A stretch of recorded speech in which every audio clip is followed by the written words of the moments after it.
Welcome to I'll Have You Know, a podcast from Rice Business. This episode is part of our Pivot series, where guests share stories of transformation in their lives and careers. On today's episode of I'll Have You Know, we catch up with a full-time MBA who embraces change as a way of life. Pooja Talreja traveled from the opposite side of the globe for an education. Her journey to find true fulfillment in her career led her to Rice, which changed the trajectory of her life. She talks with us about her upbringing, her career pivot, and how the gift of mentorship has shaped her and how now she is able to pay it forward. Welcome to I'll Have You Know. I'm your host, Maya Pomroy. Pooja, thank you for being on the program today. Thank you for having me. I'm excited to be here. We are very excited as well. So you are the Senior Vice President of People at Ironclad Environmental Solutions. You've got 15 years of experience guiding global teams across the oil and gas industry. And currently, you've pivoted from an accounting background to HR. So we're going to get into that. You also grew up in Dubai and decided to come to the States for your education. So tell me about what your childhood was like in Dubai. Born and raised there, Dubai, I don't know if you know this, has a very big Indian community. So it was home away from home. Summers were in India with grandparents. Growing up was with an Indian community, English speaking. So the move to the US wasn't that tough. I would call it a very sheltered upbringing, to be honest. Could you describe that? Because I've never been to Dubai. I mean, it's on my list, but I've never been. So curious about your thoughts on that. Middle-class families in Dubai can afford a nanny. That's something that is unheard of here. We grew up with a live-in nanny. Both my parents worked and we were lower to middle class, right? So when I say sheltered, we had an excellent support system at home with family, with friends, strong sense of community. Moving to the US was actually the hardest thing I've done because it's leaving that community behind and then building your life from the ground up. And frankly, as a mom, I want that for my kids. Sure. As hard as it is to let your kids go fly, it's what helped me learn so much about myself. It was an amazing experience. So what are some of the things that you've learned? Oh my gosh. I used to think of myself as a very shy person. Confidence was always an issue growing up, but moving here, I learned that when put in a tough situation, I'm going to try and figure it out, right? I'm a figuring outer. I just like to get shit done. Problem solver. That I didn't know I had it in me till I was put in the situation to do that. And I think that goes for a lot of women in general. I don't think we give ourselves enough credit. We don't always come into situations with the full confidence, but the more we have that experience of, I got this, that builds confidence, right? And that builds your confidence in turn.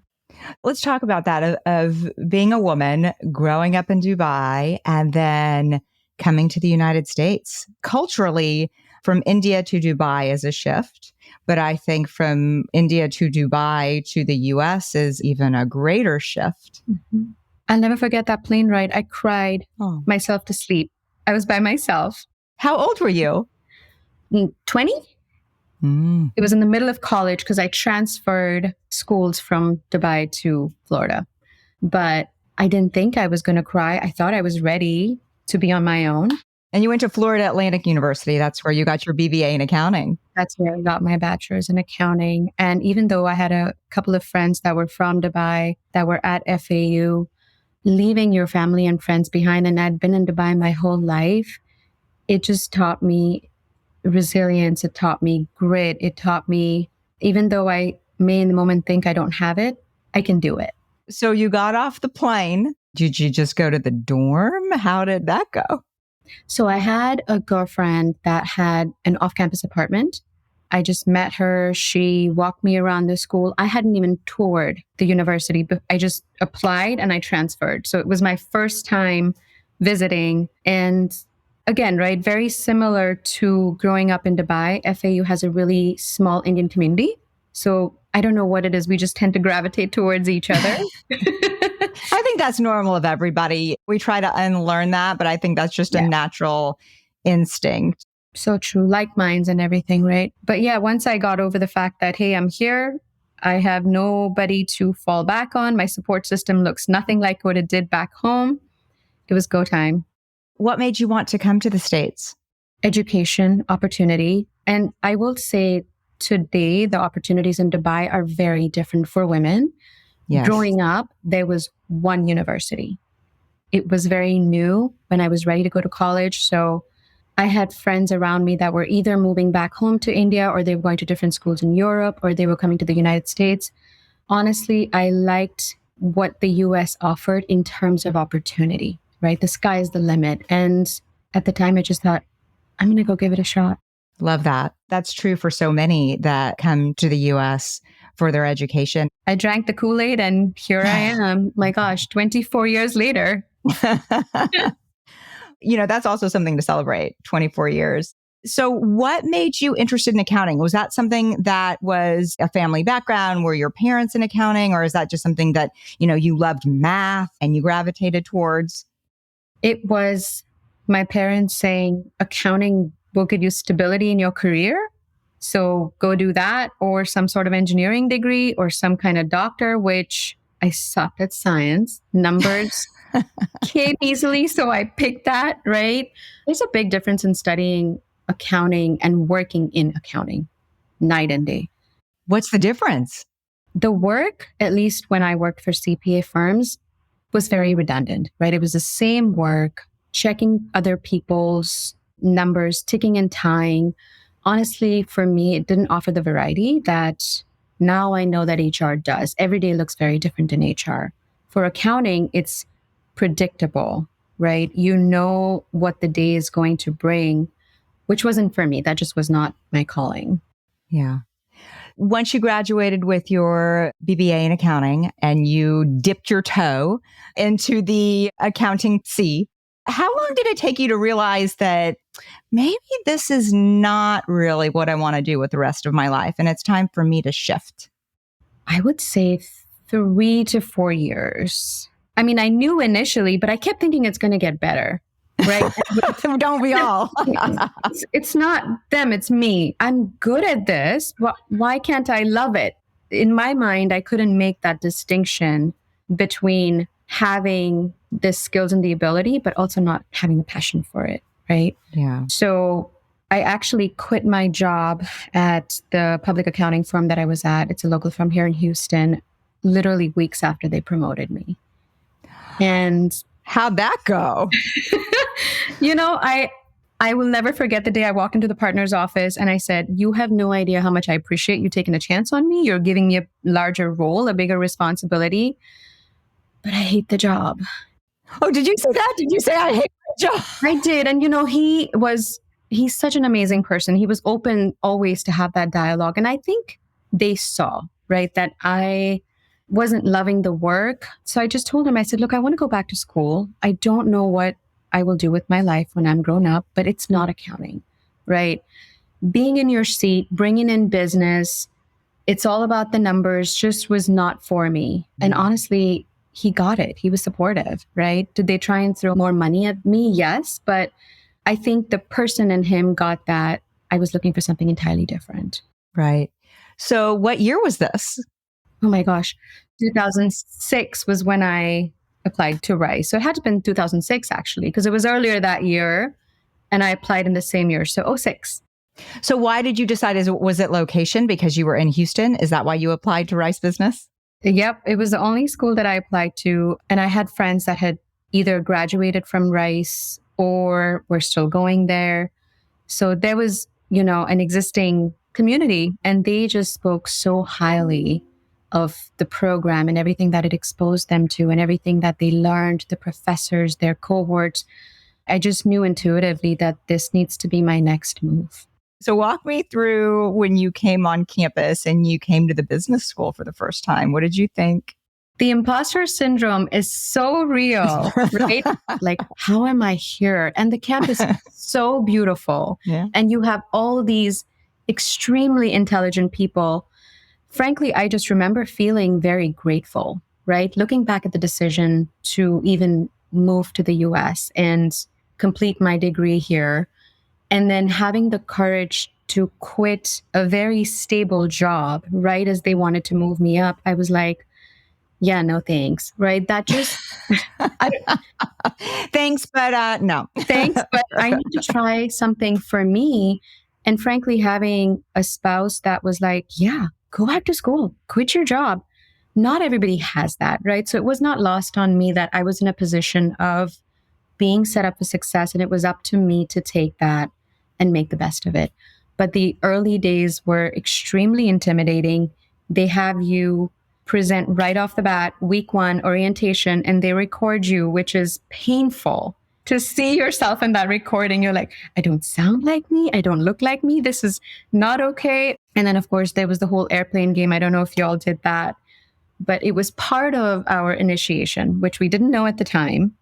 But it's a game that's set up to essentially rag on us, right? Just to make fun. And we took it very seriously as first years that we need to win this game. It's an all day thing. No, we didn't play this game. Oh I'm my kind of God. disappointed. You have to tell me about the airplane game. So I don't remember exactly everything we did, but it's many series of games. You're set up in teams with your other first year cohorts. And the goal is to win every game, right? And then whoever wins the most gets the most points.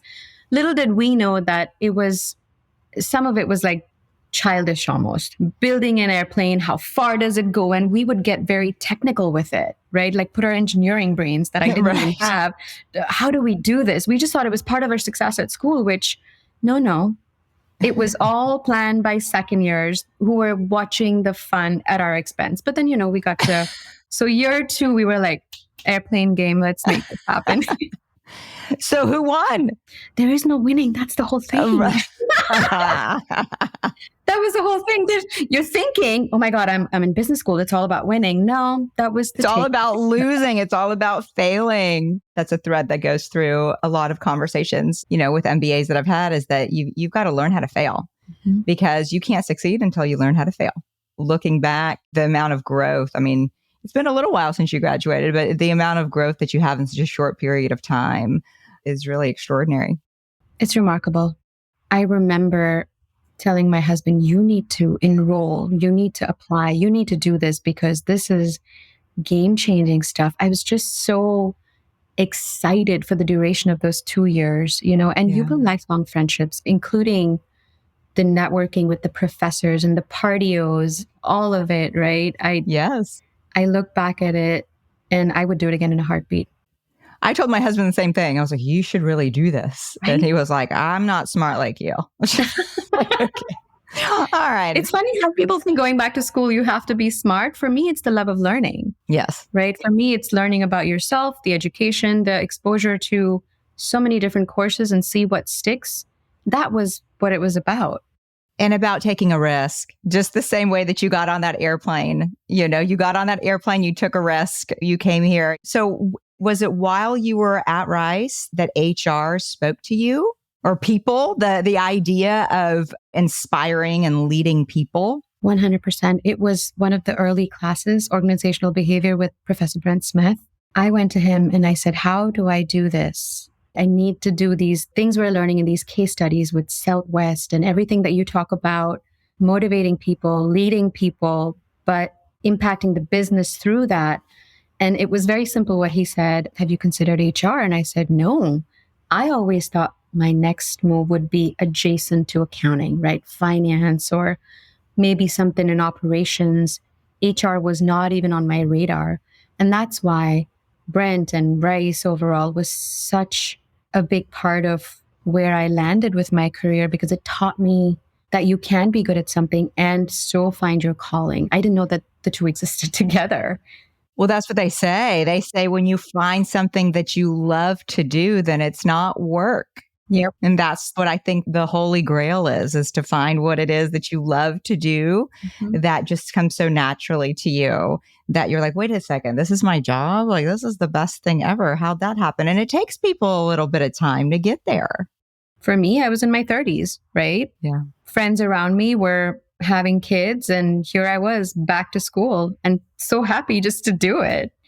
So Brent Smith was a very integral part of your transition.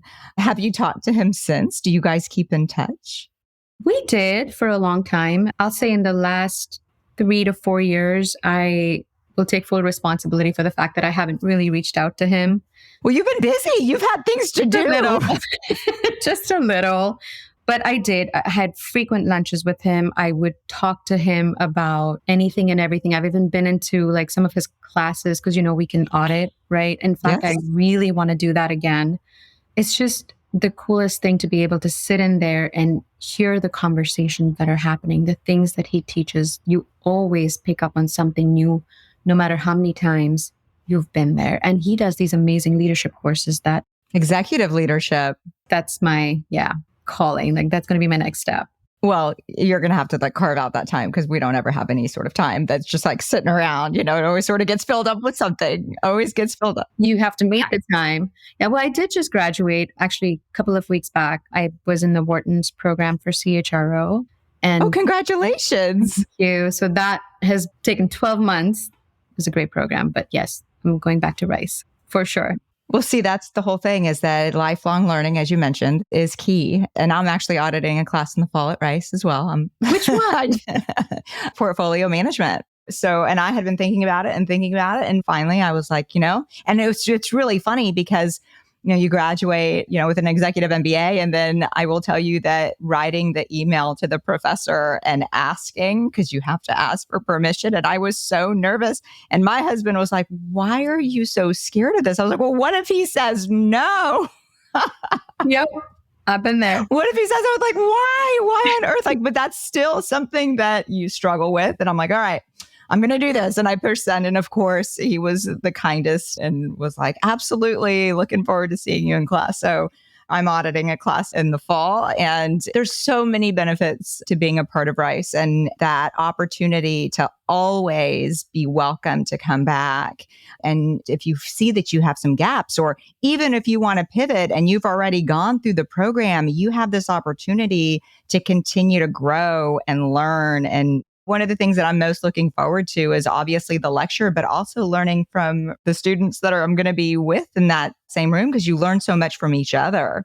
I couldn't agree more. I could not agree more. I think that's why cohorts tend to become so close, right? The professor is teaching you so many different things, but to your point, there's equal amount of learning from the people that's sitting in that class and their experiences and failures and perspective, all of that. It's just an overall fantastic experience. And I miss it. I love being in a classroom. Yeah. That's something that you want to pass down to your kids and future generations. And I think that Rice is a place that you kind of never really want to leave. Mm-hmm. I agree. I am right there with you. So tell me about your current position and your current role, because you went from leading the HR division to leading all of HR for the entire company. So tell me what you're doing now. So let me, before I go into that, rewind 3.5 years. I'd started the division HR leader with a company called WillScott Mobile Mini, publicly traded. WillScott had just acquired Mobile Mini. And as part of the interview, the head of the division had said to me, hey, it's very likely that in a year or two, we're going to get sold. He was very honest about it. Could mean you're either going to have to go look for something else or you could be leading the department. Those are very wide, very extreme options. And at the time, my other option was to go work for a hospital system, more stable, one of the biggest hospital systems here. And I picked this one. I think the pattern with my life is I always pick the riskier one, the riskier move. Love that. Honestly, for me, it was about the people too, right? I just felt like go big or go home in a way, but also I loved the group of individuals and leaders that had interviewed me. We just got on right off the bat. So 1.5 years into that position, my CEO, now CEO at the time, division lead, calls me and says, okay, it's time. We're going to start presenting to different strategic companies and PE firms. It's time to sell. Because he had gotten us to that point, WillScott Mobile Mini. And so as a division leadership team, we would go to the same conference room in Bank of America every morning with the same breakfast, same people, same presentation. Eventually, we were bought by Kinderhook.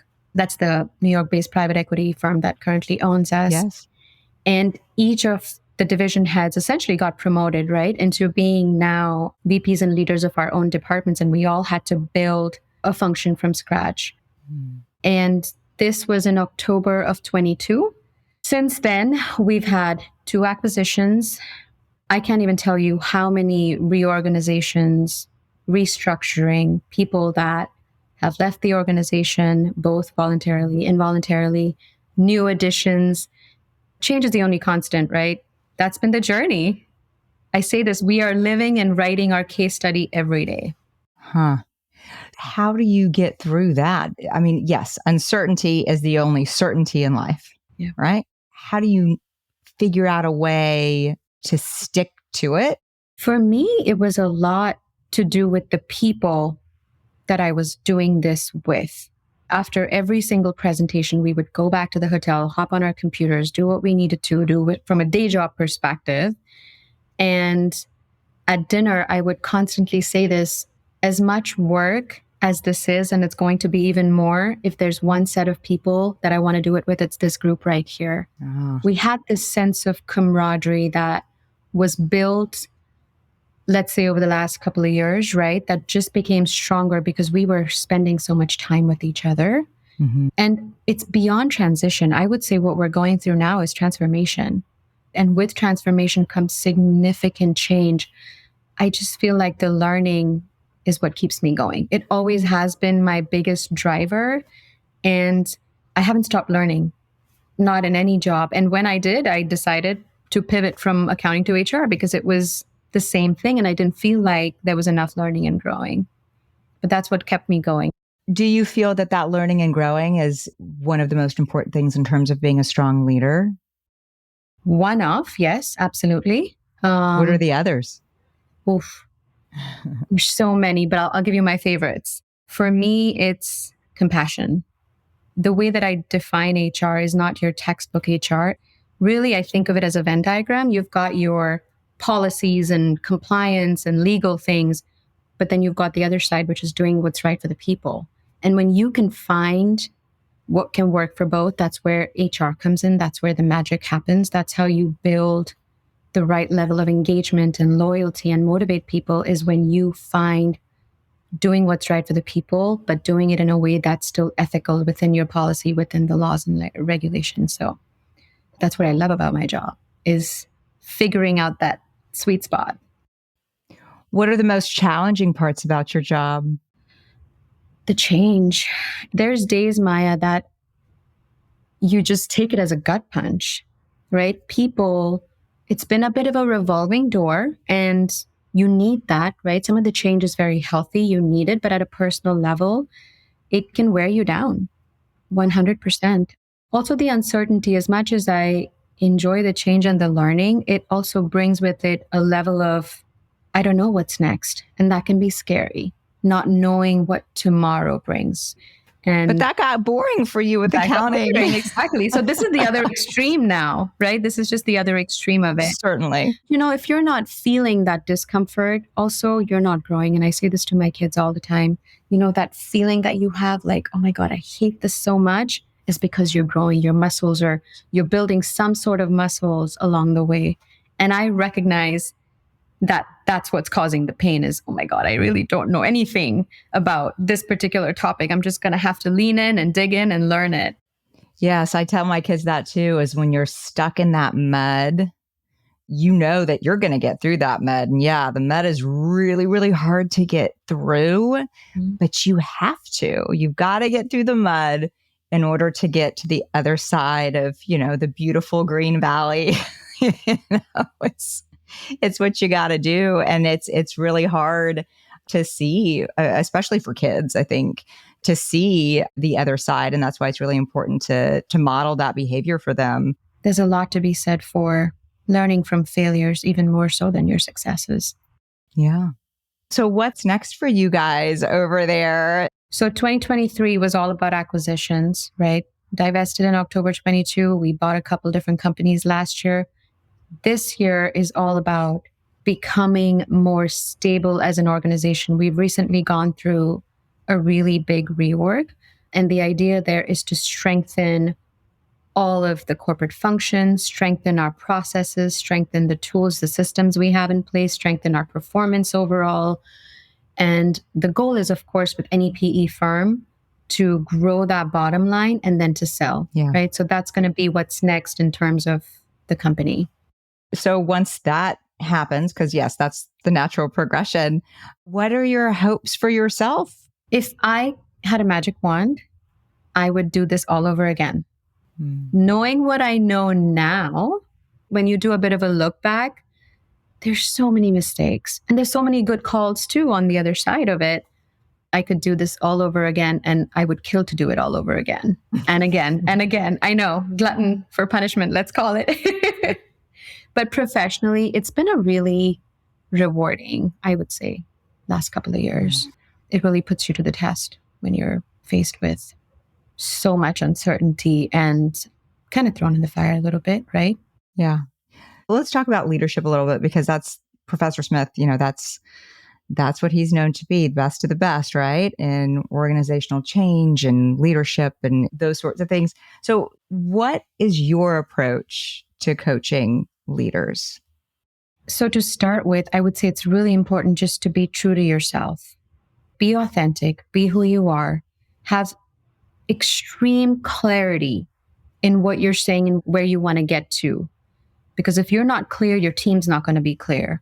Yeah. And then lead by example, show people what good looks like, and do it with compassion, empathy, but also holding people to the right standards and to the highest standards. Because I do the same for me, I do the same for my people. Accountability is extremely important. Do what you say, right? I always feel like it's not rocket science. None of what I said is new. It's not profound. It's what you learn, I think. Yeah. With your education and experience combined, you kind of carve out what works for you, and everything that I just described is, I would call that my own leadership style. Very vulnerable. I'm no different at work than I am at home. What you see is what you get. There's very little filters. Also very honest, right? If I bungled something, I will tell the team, that was on me. I totally screwed that up. Let's move forward. Here's what I'm thinking in terms of damage control. But the reverse is also true. If somebody screws something up, it's, hey, let's talk about it. Mm-hmm. What can we do to avoid it from happening again? And what can I do to support that next go around so that the same failure or mistake doesn't happen again? Right. So if somebody is listening to this and they're where you were not that long ago and just don't feel that fire or that drive and are like, this is comfortable, but I'm just not sure, what advice would you give them? The advice I would give them is the advice that a really, really close friend to me gave me very recently. He had said, it's not about mental fortitude. But I was like, what? He said, be your own best friend and give yourself advice. Be kind to yourself, have self-love, and figure out what you want to do, which is very hard to do because you're so close to your own situation. So it's hard to have that. Take a step back And have that other mindset. But once you do that, it's amazing the courage that you can build along the way. So have the courage to step outside of that comfort zone. Yep. Love that. It's never going to be the right time. You said that earlier, like just lean in. So yeah, that's something looking back that I'm glad I did. For sure. If you don't take the risk, you don't get the reward. Yep. And it may not always be the right call, and that's okay, right? Bumps and bruises and everything, learn from it, but move forward. Yeah. It's helpful for folks to listen to these stories because they're also unique and similar in terms of just really having the faith and the drive and the vulnerability.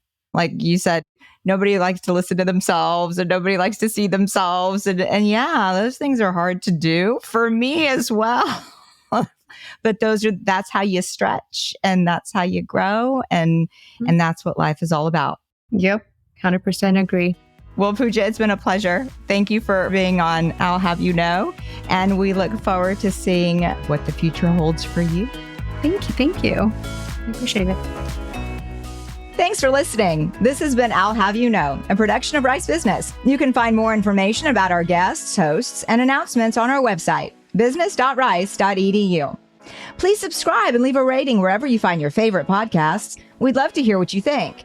The hosts of I'll Have You Know are myself, Maya Pomroy, and Scott Gale.